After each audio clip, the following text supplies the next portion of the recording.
ഇന്ന് നമുക്ക് ധ്യാന വിഷയമായി ലഭിച്ചിരിക്കുന്നത് ലൂക്കാസ് സുവിശേഷം 14-ാം അധ്യായം 7 മുതൽ 11 വരെയുള്ള വാക്യങ്ങളാണ്. നമ്മുടെ കർത്താവ് തൻ്റെ സ്വന്തം അനുഭവത്തിൽ നിന്ന് നമുക്ക് നൽകുന്ന അതിപ്രധാനമായ ഒരു പ്രബോധനം.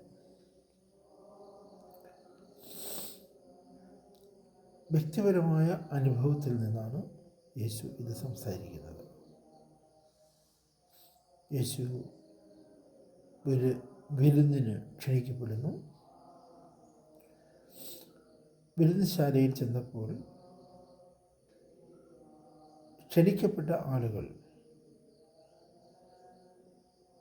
ഓരോരുത്തരും വന്ന് ഏറ്റവും പ്രധാന സ്ഥാനങ്ങൾ കൈയടക്കി ഇരിക്കാൻ ശ്രമിക്കുന്നത് കണ്ടപ്പോൾ യേശുവിന് അവരുടെ മൗഢ്യം മനസ്സിലാക്കി അവരുടെ സഹതാപത്തോടുകൂടി അരുളി ചെയ്ത ഒരു പ്രബോധനം. യേശു പറയുന്നു, തന്നെത്താൻ ഉയർത്തുന്നവൻ താഴ്ത്തപ്പെടും. തന്നെത്താൻ ഉയർത്തുന്നവൻ താഴ്ത്തപ്പെടും. തന്നെത്താൻ താഴ്ത്തുന്നവൻ ഉയർത്തപ്പെടും. അതായത് മനുഷ്യജീവിതത്തിലെ ഉയർച്ചയും താഴ്ചയും ദൈവം നൽകുന്നതാണ്, മനുഷ്യൻ നൽകുന്നത് ആയിരിക്കരുത്. ദൈവം ഒരു മനുഷ്യനെ ഏതെങ്കിലും സ്ഥാനത്തേക്ക് ഉയർത്തുന്നെങ്കിൽ അത് സ്വീകരിക്കുവാനുള്ളതായ സ്വാതന്ത്ര്യം മാത്രമല്ല കടമയും നമുക്കുണ്ട്. എന്നാൽ നമ്മളുടെ വ്യക്തിപരമായ താല്പര്യമനുസരിച്ച് ഏതെങ്കിലും സ്ഥാനങ്ങളോ ഏതെങ്കിലും ഉദ്യോഗങ്ങളോ ഏതെങ്കിലും വേഷവിധാനങ്ങളോ ഒക്കെ നമ്മൾ സ്വീകരിക്കുമ്പോൾ അവിടെയൊക്കെ നമ്മൾ നമ്മെ തന്നെ ഉയർത്താൻ ശ്രമിക്കുകയാണ് ചെയ്യുന്നത്. അത് താഴ്ചയ്ക്ക് മാത്രമേ ഉതകുകയുള്ളൂ എന്ന് യേശു പഠിപ്പിക്കുകയാണ് ഇന്നത്തെ സുവിശേഷത്തിൽ. തന്നെത്താൻ ഉയർത്തുന്നവൻ താഴ്ത്തപ്പെടും, തന്നെത്താൻ താഴ്ത്തുന്നവൻ ഉയർത്തപ്പെടും. നമ്മുടെ കർത്താവിൻ്റെ ജീവിതത്തിൽ വേറെയും ഒരു സംഭവം രേഖപ്പെടുത്തിയിട്ടുണ്ട്. മർക്കോസിൻ്റെ സുവിശേഷം 10-ാം അധ്യായത്തിൽ യേശുവിൻ്റെ അടുക്കൽ 2 ശിഷ്യന്മാർ യാക്കോബും യോഹന്നാനും വന്ന് പറയുന്നു, നീ രാജ്യം സ്ഥാപിക്കുമ്പോൾ ഞങ്ങളിൽ ഒരുവൻ നിൻ്റെ വലതുഭാഗത്തും മറ്റവൻ ഇടതുഭാഗത്തും ഇരിക്കുവാനുള്ളതായ വരം ഞങ്ങൾക്ക് നൽകണമേ. അവിടെ പ്രതീക്ഷ ഇതായിരുന്നു. അത്ഭുതങ്ങളും അടയാളങ്ങളും ചെയ്ത് മുന്നോട്ട് പോകുന്ന യേശു ഓരോ ദിവസവും ജനസമ്മതി കൂടുതലായി വർദ്ധിച്ചു കൊണ്ടിരിക്കുന്ന യേശു അധികം താമസിയാതെ ഒരു രാഷ്ട്രീയ ഒരു ഭൗതിക രാജ്യം സ്ഥാപിക്കുമെന്നും ദാവീദിൻ്റെ ആ പഴയ നഷ്ടപ്പെട്ടു പോയ രാജ്യം വീണ്ടെടുക്കുമെന്നും അവർ പ്രതീക്ഷിക്കുന്നു. അപ്പോൾ അന്ന് യേശുവിൻ്റെ രാജ്യത്തിൽ ഒരാൾക്ക് വലതുഭാഗത്തിരിക്കണം, മറ്റേ ആൾക്ക് ഇടതുഭാഗത്തിരിക്കണം. അതായത് രാജ്യത്തിലെ രാജാവ് കഴിഞ്ഞാലുള്ള 1ഉം 2ഉം സ്ഥാനങ്ങൾ ഇവർക്ക് ലഭിക്കണം എന്ന് ആഗ്രഹിച്ചാണ് അവർ യേശുവിൻ്റെ അടുക്കൽ വന്ന് ഇപ്രകാരം അപേക്ഷിക്കുന്നത്. അപ്പോഴും യേശു ഇത് തന്നെയാണ് പറഞ്ഞത്, സ്ഥാനങ്ങളും മാനങ്ങളും തരുന്നത് ഞാനല്ല, അത് ആർക്കു വേണ്ടി പിതാവ് നിശ്ചയിച്ച് വച്ചിരിക്കുന്നുവോ അവർക്ക് ഉള്ളതാണ്. നമ്മുടെ ജീവിതത്തിൽ നമ്മൾ വിജയിക്കുന്നത് സ്ഥാനങ്ങളോടും മാനങ്ങളോടും ഒരുതരം വിരക്തി പാലിക്കുമ്പോഴാണ്. വന്നു ചേരുന്ന സ്ഥാനം അത് നമുക്ക് സ്വീകരിക്കാം. എന്നാൽ നമ്മുടെ ആഗ്രഹമനുസരിച്ച്, നമ്മുടെ സ്വാർത്ഥ ചിന്തയനുസരിച്ച് നമ്മൾ ഏതെങ്കിലും സ്ഥാനം നേടാൻ ആഗ്രഹിക്കുന്നെങ്കിൽ അത് നമ്മുടെ താഴ്ചയ്ക്കും വീഴ്ചയ്ക്കും മാത്രമേ ഉതകുകയുള്ളൂ എന്നാണ് യേശു ഇന്നത്തെ സുവിശേഷം വഴിയായി നമ്മെ പഠിപ്പിക്കുന്നത്. നമ്മുടെ ഭാരതത്തിലെ വളരെ പ്രസിദ്ധനായ ഒരു മഹാനാണ് ഈശ്വർ ചന്ദ്ര വിദ്യാസാഗർ. ബംഗാൾ പ്രദേശത്ത് വലിയ സാമൂഹിക വിപ്ലവം സൃഷ്ടിച്ച ഒരു മഹാനാണ് വിദ്യാസാഗർ. അദ്ദേഹം വലിയ പണ്ഡിതനായിരുന്നു. ആ പാണ്ഡിത്യത്തിൻ്റെ വെളിച്ചത്തിലാണ് അദ്ദേഹത്തെ വിദ്യാസാഗർ എന്ന് വിളിക്കുന്നത്. വിദ്യയുടെ, അറിവിൻ്റെ സാഗരമാണ്, സമുദ്രമാണ് അദ്ദേഹം. A Ocean of knowledge. അദ്ദേഹത്തിൻ്റെ ജീവിതത്തിലെ 2 ചെറിയ സംഭവങ്ങൾ നമുക്ക് ഇന്നത്തെ ചിന്താവിഷയമാക്കുന്നത് നല്ലതാണ്. അദ്ദേഹത്തിന് വലിയ സ്ഥാനവും വലിയ മാനവും ജനങ്ങളുടെ ഇടയിൽ വലിയ സമ്മതിയും ഉണ്ടായിരുന്നെങ്കിലും വെറും സാധാരണക്കാരെ പോലെ ജീവിച്ച, ലളിതമായി ജീവിച്ച ഒരു മനുഷ്യനാണ് വിദ്യാസാഗർ. അദ്ദേഹത്തെ ഒരു മഹാധനികൻ വിരുന്നിന് ക്ഷണിച്ചു. അദ്ദേഹം മാത്രമല്ല, മറ്റു പലരും ആ വിരുന്നിന് ക്ഷണിക്കപ്പെട്ടിരുന്നു. വിദ്യാസാഗർ വിരുന്നിന് ചെന്നപ്പോൾ അദ്ദേഹം വെറും സാധാരണമായ എളിയ രീതിയിലാണ് വസ്ത്രധാരണം ചെയ്തിരുന്നത്. അക്കാരണത്താൽ അദ്ദേഹത്തെ വിരുന്നുശാലയിലേക്ക് കടത്തി വിട്ടില്ല. ഉടനെ അദ്ദേഹം എന്ത് ചെയ്തു?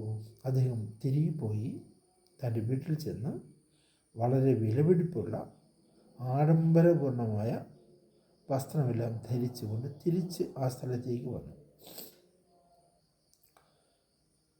ഈ പുതിയ വസ്ത്രത്തിൽ അദ്ദേഹത്തെ ആളുകൾ സ്വീകരിച്ചു. ഭക്ഷണശാലയിലേക്ക് ആനയിച്ചു. ഭക്ഷണം വിളമ്പപ്പെട്ടു. അപ്പോൾ വിദ്യാസാഗർ ചെയ്തത്, തൻ്റെ തൊപ്പി ഊരി മാറ്റി അത് ഒരു ഭക്ഷണ സാധനത്തിൻ്റെ മുൻപിൽ വെച്ചിട്ട് പറഞ്ഞു, ഇതാ, നീ ഇത് തിന്നു.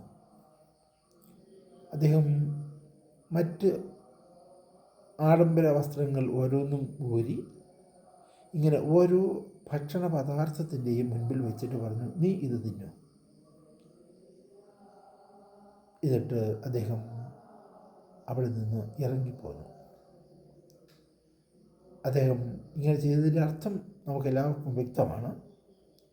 അതായത് തനിക്കല്ല ഈ വിരുന്ന് ഒരുക്കിയിരിക്കുന്നത്, ആഡംബരങ്ങൾക്കാണ്, വസ്ത്രങ്ങൾക്കാണ്, ബാഹ്യമായ അലങ്കാരങ്ങൾക്കാണ്.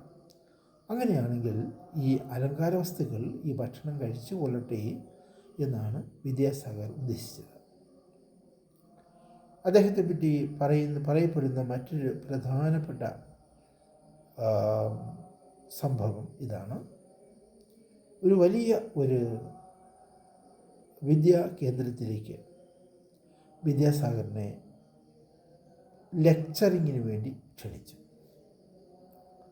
കാരണം അദ്ദേഹം വലിയ പണ്ഡിതനായിരുന്നു, വലിയ ജനസമ്മതിയുള്ള മനുഷ്യനായിരുന്നു. അദ്ദേഹം ട്രെയിനിൽ യാത്ര ചെയ്ത് ആ സ്ഥലത്ത് എത്തി. ഈ ട്രെയിനിൽ തന്നെ മറ്റൊരാൾ, ഒരു യുവാവും കൂടി ഉണ്ടായിരുന്നു. രണ്ടുപേരും ഒരേ സ്ഥലത്ത് തന്നെയാണ് ട്രെയിനിൽ നിന്ന് ഇറങ്ങിയത്. വിദ്യാസാഗർ ശ്രദ്ധിച്ചു, തൻ്റെ കൂടെ യാത്ര ചെയ്ത ആ യുവാവിന് ഒരു ചെറിയ ബാഗ് ഉണ്ടായിരുന്നു കയ്യിൽ. അവൻ ട്രെയിനിൽ നിന്ന് ഇറങ്ങിയപ്പോൾ ഉടനെ തന്നെ ഇങ്ങനെ അലഞ്ഞു നടന്നു. എന്തിനാണ്? ഒരു പോർട്ടറെ വേണം. തൻ്റെ ബാഗ് ചുമന്നുകൊണ്ട് തൻ്റെ പിന്നാലെ വരാൻ ഒരു പോർട്ടറിനെ ആവശ്യമുണ്ട്. അവനിങ്ങനെ തിരിഞ്ഞു നടക്കുമ്പോൾ വിദ്യാസാഗർ ചോദിച്ചു, നീ എന്താണ് തിരിഞ്ഞു നടക്കുന്നത്? നിനക്ക് എന്താണ് ആവശ്യം? ആ യുവാവ് പറഞ്ഞു, എനിക്കൊരു പോർട്ടറെ ആവശ്യമുണ്ട്. എൻ്റെ ഈ ബാഗ് എൻ്റെ പിന്നാലെ ചുമന്നു കൊണ്ടുവരാൻ. വിദ്യാസാഗർ ചോദിച്ചു, ഇത് വളരെ ചെറുതാണല്ലോ, ഭാരം കുറവാണല്ലോ, അത് നിനക്ക് തന്നെ കയ്യിൽ തൂക്കി പിടിച്ചുകൊണ്ട് വയ്ക്കൂടെ? ആ യുവാവ് പറഞ്ഞു, അത് എൻ്റെ ഡിഗ്നിറ്റിക്ക്, എൻ്റെ മഹത്വത്തിന് ചേർന്നതല്ല. ഒരാൾ എൻ്റെ പിറകെ വരണം, എൻ്റെ ബാഗും ചുമന്നുകൊണ്ട് എൻ്റെ പിറകെ ഒരാൾ വരണം, അപ്പോഴാണ് എനിക്ക് മാന്യത ലഭിക്കുക. വിദ്യാസാഗർ പറഞ്ഞു, അങ്ങനെയെങ്കിൽ ഒരു കാര്യം ചെയ്യാം, ഞാൻ തന്നെ ആയിക്കൊള്ളാം നിൻ്റെ പോർട്ടർ. അദ്ദേഹം ആ യുവാവിൻ്റെ ബാഗ് വാങ്ങിച്ച് അത് സ്വന്തം കയ്യിൽ തൂക്കി ആ യുവാവിൻ്റെ പിറകെ ചെന്നു. സമ്മേളനം നടക്കുന്ന സ്ഥലത്ത് ചെന്നു.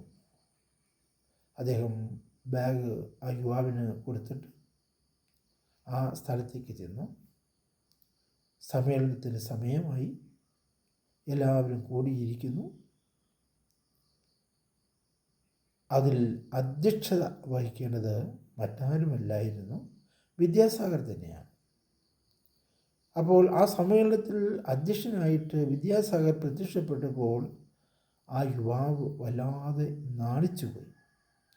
കാരണം തൻ്റെ പിന്നാലെ തൻ്റെ ബാഗ് ചുമന്നുകൊണ്ട് വന്ന മനുഷ്യൻ ഇത്രയും വലിയവനാണ് എന്നത് ആ യുവാവിന് അപ്പോൾ മാത്രമാണ് മനസ്സിലായത്.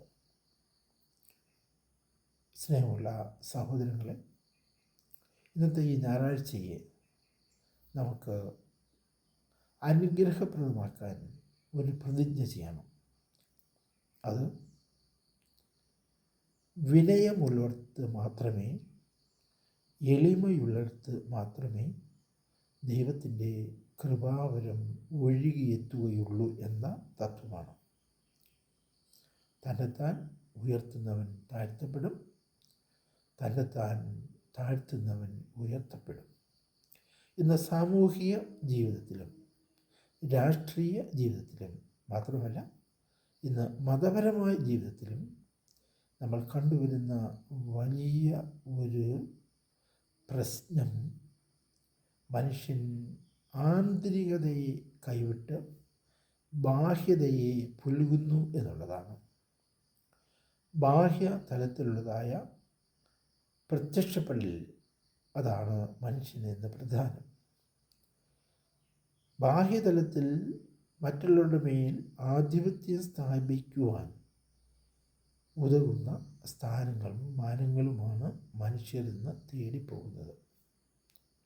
ഇവിടെയാണ് നമ്മളെ പരാജയം. ഇവിടെ നിന്നാണ് നമുക്ക് രക്ഷപ്പെടേണ്ടിയിരിക്കുന്നത്. നമ്മുടെ നാളെ, നമ്മുടെ ഭാവി അത് അനുഗ്രഹപ്രദമാകണമെങ്കിൽ ദൈവം തരുന്ന സ്ഥാനങ്ങളും മാനങ്ങളും മാത്രം മതിയെന്ന് വിചാരിച്ച്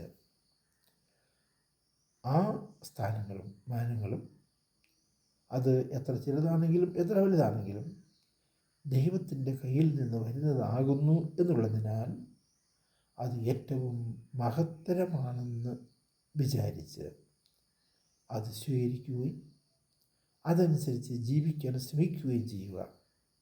അതാണ് നമുക്ക് ഇന്നത്തെ സുവിശേഷത്തിൽ നിന്ന് സ്വീകരിക്കുവാനുള്ളതായ പ്രധാനപ്പെട്ട തത്വം.